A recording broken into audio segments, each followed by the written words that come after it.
सूरत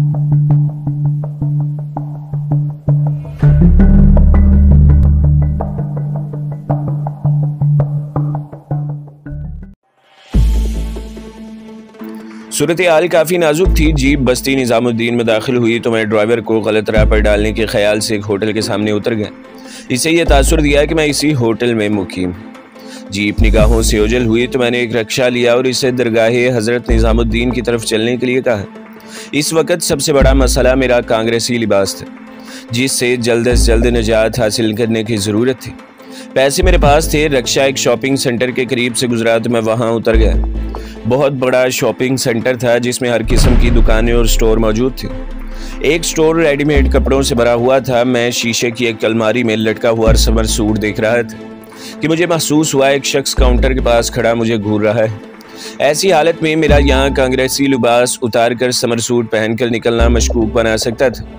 चुनांचे मैं कुछ खरीदे बगैर ही स्टोर से निकल आया। फिर दूसरा रिक्शा लिया और दरगाह की तरफ चल दिया। रास्ते में एक मिलिट्री पुलिस की जीप करीब से गुजर गई। मैंने रिक्शे वाले को एक बाजार में मुड़ने को कहा और थोड़ी दूर जाकर उतर गया। साथ साथ बनी हुई क्वार्टरनुमा छोटी कोठियों वाला इलाका था। इधर उधर छोटी सड़कें एक दूसरे को काटती गुजर रही थी। मैं एक मकान के सामने से गुजर रहा था कि बोर्ड पर डॉक्टर नूरुल हसन जैदी होमियो लिखा देखा। मैंने घंटी बजा दी। दरवाज़ा एक पुख्ता उम्र के दुबले पतले अचकन पोश बुजुर्ग ने खोला। उन्होंने अपने सामने एक कांग्रेसी लिबास वाले लीडर नुमा नौजवान को देखा तो हाथ जोड़कर नमस्कार किया और दरियाफ्त किया कि मुझे किससे मिलना है। डॉक्टर नूरुल हसन जैदी साहब, आप ही का नाम है? मैंने पूछा। जी हाँ, तशरीफ़ लाइए। वो मुझे कोई मरीज समझकर अंदर ले गए और ड्राइंग रूम में बिठा दिया। फर्श पर घिसा पिटा कालीन बिछा हुआ था। पुरानी वुज़ा के सोफे थे। दीवार पर करबलाए मोहल्ला के किते आवेज़ा थे। जैदी साहब मेरे सामने सोफे पर बैठ गए और बोले, मरीजों को मैं आमतौर पर सुबह 9 बजे के बाद दुकान पर ही देखता हूँ, लेकिन आप तशरीफ़ ले आए हैं तो फरमाइए, मैं आपकी क्या खिदमत कर सकता हूँ? जैदी साहब, मैं इस वक्त एक अजीब मुसीबत में मुब्तला हूँ, फरमाइए क्या अर्ज़ा लायक है? मैंने बड़े राजदाराना अंदाज में कहना शुरू किया। जैदी साहब, मेरा नाम सज्जाद रिज़वी है। मैं मशरिक़ी पाकिस्तान से जान बचाकर यहाँ आ गया हूँ। वहाँ मेरा एक्सपोर्ट इम्पोर्ट का छोटा सा कारोबार था। मैं सियालकोट पाकिस्तान का रहने वाला हूँ। ढाका फाल हुआ तो वहाँ कत्लेआम शुरू हो गया। मैं ढाका से चिटागांग की तरफ रवाना हो गया। कई माह भेस बदल कर जंगलों में फिरता रहा। फिर एक स्मगलर की मदद से भारत की सरहद पार करके कोलकाता आ गया। यहाँ भारतीय पुलिस मेरे पीछे लग गई। मैं इनके चुंगल से फरार होकर दिल्ली आ गया। यहाँ डॉक्टर जैदी साहब को मेरी गुफ्तगू ने परेशान कर दी। जल्दी से बोले, भाई साहब, मैं आपकी कोई मदद नहीं कर सकता। यहाँ के मुसलमानों को पुलिस पहले ही शक की निगाह से देखती है। यहाँ अपने बाल बच्चों के साथ इज्जत की रोटी खा रहा हूँ। मैं किसी मुसीबत में नहीं पड़ना चाहता। इतना वादा करता हूँ कि आपके बारे में किसी से बात नहीं करूँगा। जैदी साहब, आप मेरे लिए इतना तो कर सकते हैं कि मुझे अपनी कोई पुरानी अचकन और कमीज़ पजामा दे दें। मैं इस कांग्रेसी लिबास से छुटकारा चाहता हूँ। जैदी साहब दूसरे कमरे में गए और थोड़ी देर बाद एक निस्वारी रंग की पुरानी अचकन और कुर्ता पजामा लिए वापस आ गए। इस गुसल खाने में जाकर कपड़े तब्दील कर लीजिए। मैंने गुसल खाने में जाकर लिबास तब्दील किया। अपनी ख़ास चीज़ें यानी वीटू गोलियों का पैकेट और भारतीय करेंसी रुमाल में लपेट कर इसी तरह अपनी कमर के गिर्द बांध ली। जहरीला सिगार अचकन की जेब में डाला और बाहर आ गया। कांग्रेसी कपड़े मैंने लपेट रखे थे। उन्होंने कहा, इन्हें साथ ही ले जाएं तो मेहरबानी होगी, और हाँ, बराए खुदा किसी से मेरा जिक्र न कीजिएगा। उन्होंने कांग्रेसी कपड़े एक लिफाफे में डालकर मेरे हवाले कर दी। मैंने इनका शुक्रिया अदा किया और मकान से निकला। यहाँ से मैंने एक बार फिर रिक्शा पकड़ा और सीधा दरगाहे हज़रत निज़ामुद्दीन पहुँच गया। रास्ते में एक वीरान मकाम पर मैंने चलते रिक्शे से लिफाफा झाड़ियों में फेंक दी। दरगाह पर बड़ी रौनक थी। अंदर से कवाली की आवाज़ आ रही थी। ज़ायरीन और अकीदतमंदों का हुजूम था। मैंने बाहर से चंद हार खरीदे और दरगाह शरीफ पर जाकर चढ़ा। फिर चारों तरफ गहरी निगाह डालता अकबी दरवाजे से कब्रिस्तान में आ गया। यहाँ हज़रत अमीर खुसरो की कब्र पर फातिहा पढ़ी। माहौल का गहरी नज़र से एक बार फिर जायज़ा लिया। एक आदमी मिर्ज़ा गालिब की कब्र पर फातिहा पढ़ रहा था। इसने मेरी तरफ घूर कर देखा। मैं ड्योडी में से गुजर कर वापस दरगाह में आ गया। इस आदमी पर मुझे शुबा हुआ कि वो CID का आदमी है। यहाँ कवाली हो रही है। मैं भी दूसरे लोगों के साथ एक तरफ दीवार से लगकर बैठ गया। मेरी निगाहें कब्रिस्तान वाले दरवाजे पर लगी हुई थी। मुझे यकीन था कि अगर वो CID का आदमी है तो मेरे पीछे ज़रूर आए। 10 मिनट गुजर गए। वो शख्स ने आया तो मैं वहाँ से निकल जाने के बारे में सोचने लगा। मेरा टारगेट जनूबी हिंद का सबसे बड़ा मदारस था, जहाँ से मुझे भारतीय एटमी प्लांट को उड़ाने के लिए मुंडेम कैंप नामी शहर जाना था। काफ़ी लंबा सफ़र था, दोपहर हो चुकी थी, भूख लग रही थी। दरगाह शरीफ पर लंगर जारी था, वहाँ से मैंने नमकीन चावल खाए और गौर करने लगा कि यहाँ से नई दिल्ली पहुँचकर ट्रेन पकड़ूँ या निज़ामुद्दीन स्टेशन पर चला जाऊँ। ख़तरा तो दोनों जगहों पर था। मदारस एक्सप्रेस मुझे दिल्ली रेलवे स्टेशन से ही मिल गई थी और दिल्ली का रेलवे स्टेशन मुझे एक ऐसा मगरमच्छ लग रहा था जो मुंह फाड़े मुझे निगलने के लिए तैयार था। आखिर मैंने फैसला किया कि निज़ामुद्दीन रेलवे स्टेशन से बम्बई का रुख किया जाए। बम्बई से पूना पहुंचूं और फिर मदारस की तरफ निकल जाऊं, वो बिल्कुल मुख्तलिफ सूबा है। वहां मैं निस्बतन महफूज होऊंगा, रुपए मेरे पास काफ़ी थे। वहीं बैठे हुए लोगों से मैंने मालूम कर लिया कि बम्बई जाने वाली एक्सप्रेस ट्रेन शाम को 7 बजे हज़रत निज़ामुद्दीन रेलवे स्टेशन पहुंचती है और 5 मिनट रुकने के बाद रवाना हो जाती है। बाकी वक्त मैंने वहीं कवालियाँ सुनते गुजार दिए। 6 बजे लंगर से थोड़े नमकीन चावल खाए, ठंडा पानी पिया और पौने 7 बजे दरगाह शरीफ से निकलकर एक रिक्शे में बैठकर स्टेशन की तरफ रवाना हो गया। रेलवे स्टेशन पर ज़्यादा रश नहीं था। मैंने बम्बई तक फर्स्ट क्लास का एक टिकट खरीदा और एक कंटीन की ओट में बेंच पर बैठ गया। अब मुसाफिरों की रेल पेल शुरू हो गई थी। ठीक 7 बजे दिल्ली की तरफ से ट्रेन आ गई। ये पंजाब मेल थी। ट्रेन में काफ़ी रश था। मैं फर्स्ट क्लास कंपार्टमेंट में दाखिल हो गया। यहाँ पहले ही से 3 मुसाफिर अपनी अपनी नशिस्तों पर बराजमान थे। उनका सामान फर्श पर रखा हुआ था। नशिस्तों पर बिस्तर लगे हुए थे। इनमें एक सिख था और 2 हिंदू थे। हिंदुओं ने तिलक लगा रखे थे। मैं अपनी सीट पर बैठ गया। मुसाफिरों ने मेरी तरफ एक नज़र देखा और फिर आपस में बातें करने लगे।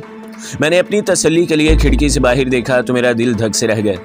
वही आदमी जिसने दरगाह के कब्रिस्तान में गालिब की कब्र पर फातिहा पढ़ते हुए मुझे घूरा था, प्लेटफॉर्म पर सामने खड़ा मेरी तरफ देख रहा था। गार्ड ने सीटी बजाई तो गाड़ी को धचका लगा। वो शख्स अब भी मेरी तरफ देख रहा था। मैंने सर नीचे कर लिया। ट्रेन प्लेटफॉर्म से निकल चुकी थी। मैंने सोचा अगर ये CID का आदमी है तो मेरे साथ ट्रेन में सवार क्यों नहीं हुआ। हो सकता है इसने यहीं से अगले स्टेशन पर खबर कर दी हो कि मैं फलां कंपार्टमेंट में सवार हूँ। इस ख्याल ने मुझे परेशान कर दिया।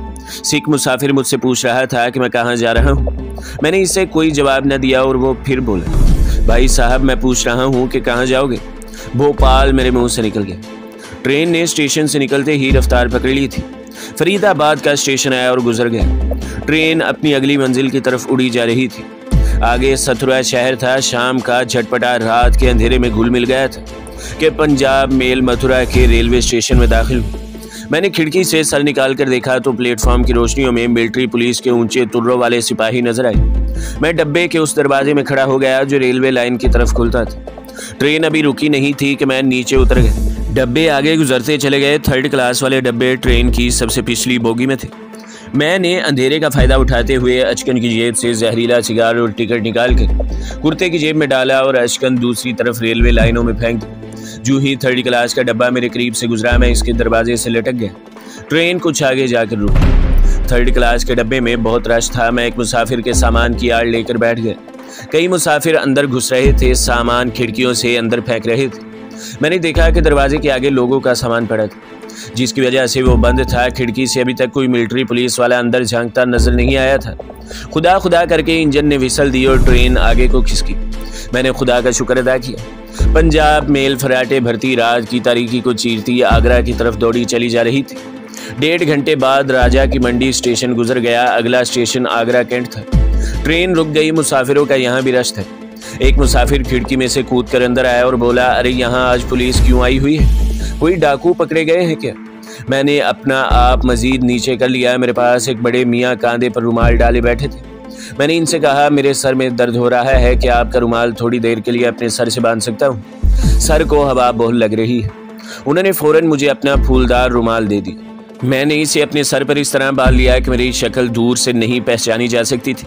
ट्रेन का स्टॉप 10 मिनट का था। इसे 15 मिनट गुजर गए। पुलिस डब्बों में मुझे तलाश कर रही थी। इसका सबूत मुझे एक सिपाही को देखकर मिल गया था जो हमारे डब्बे को खुलवाने के लिए कह रहा था। मुसाफिर सामान इधर उधर हटाने लगे। लैट्रीन मेरे करीब ही थी। मैं इसके अंदर घुस गया। अंदर से कुंडी लगा ली। अब मेरी किस्मत थी, पकड़ा भी जा सकता था और नहीं भी पकड़ा जा सकता था। जब मुझे लैट्रीन में घुसे 5 मिनट हो गए तो किसी ने बाहर से दरवाजे पर जोर जोर से हाथ मारा। दरवाज़ा खोलो भैया जी। हमला करने की तैयारी करके मैंने दरवाज़ा खोल दिया। मेरे सामने सिपाही के बजाय एक मुसाफिर वहीं खड़ा था। मैं मुंह लपेटे सर झुकाए बाहर निकलकर सामान की ओट में बैठ गया। मालूम हुआ कि सिपाही अंदर नहीं आया था, वहीं खिड़की में से अपना फ़र्ज़ पूरा करके चला गया। ट्रेन आगरा कैंट से रवाना हुई तो एक बार फिर मैंने इत्मीनान का सांस लिया।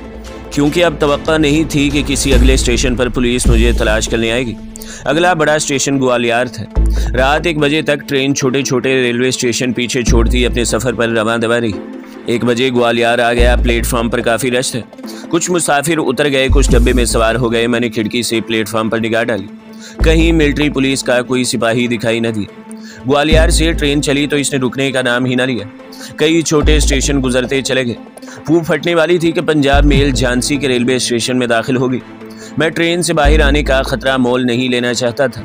जिन बुजुर्ग का मैंने रुमाल अपने सर पर बांध रखा था, इन्हें झांसी उतरना था। मैंने रुमाल वापस करना चाहा तो उन्होंने लेने से इनकार कर दिया। बेटा, तुम्हारे सर में दर्द है, इसे अपने पास ही रखो। मैंने बड़े मियाँ का शुक्रिया अदा किया। ट्रेन रवाना हो गई और जब भोपाल आया तो दिन काफ़ी निकल चुका था।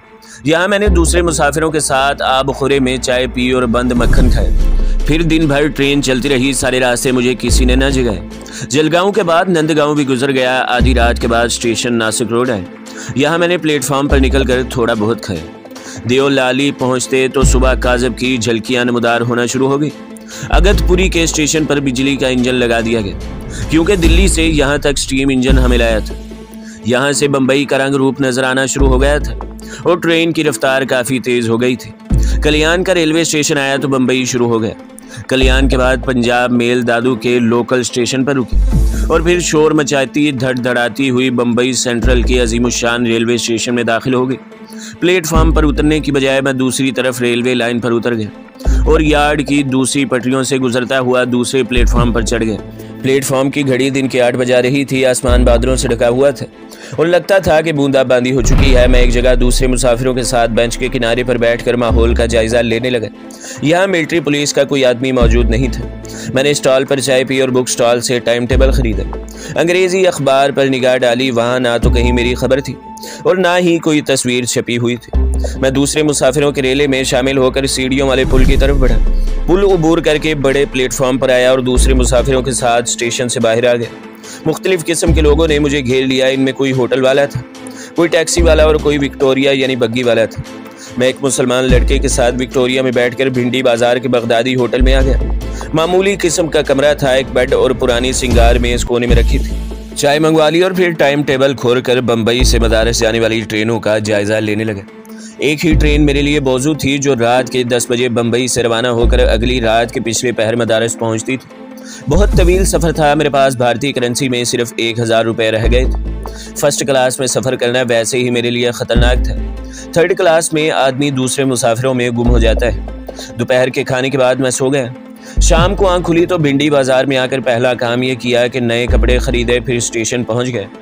मदारस एक्सप्रेस में फ़र्स्ट क्लास वगैरह में बुकिंग हो रही थी, मगर थर्ड क्लास की टिकट के बारे में बाबू ने बताया कि वो ट्रेन चलने से कुछ देर पहले ही मिलेगी। इसने बताया कि ट्रेन रात के 9 बजे रवाना होती है। टाइम टेबल में वक़्त गलत छप गया था। यह किसी और वजह से ट्रेन की रवानगी का वक़्त तब्दील कर दिया गया था। मैं वापस अपने होटल में आ गया। मेरा प्रोग्राम ये था कि 8:30 बजे स्टेशन की तरफ रवाना हो जाऊँ। 7:30 बजे हल्की हल्की बारिश शुरू हो गई। मैंने खाना कमरे में ही मंगवा लिया। मैं खाना खाने लगा। दरवाज़ा अंदर से बंद नहीं था।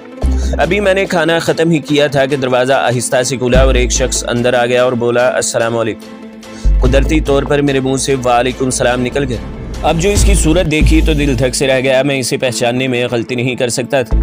ये वो शख्स था जिसके बारे में मुझे यकीन था कि CID का आदमी है और जिसे मैंने मिर्ज़ा गालिब के मज़ार पर और फिर मथुरा के स्टेशन पर देखा था। मैंने अनजान बनते हुए कहा, माफ़ करना भाई जी, मैंने आपको पहचाना नहीं। वो मेरे पास ही पलंग पर बैठ गया। इसकी तोंद पतलून की पेटी से और बाहर को निकली हुई थी।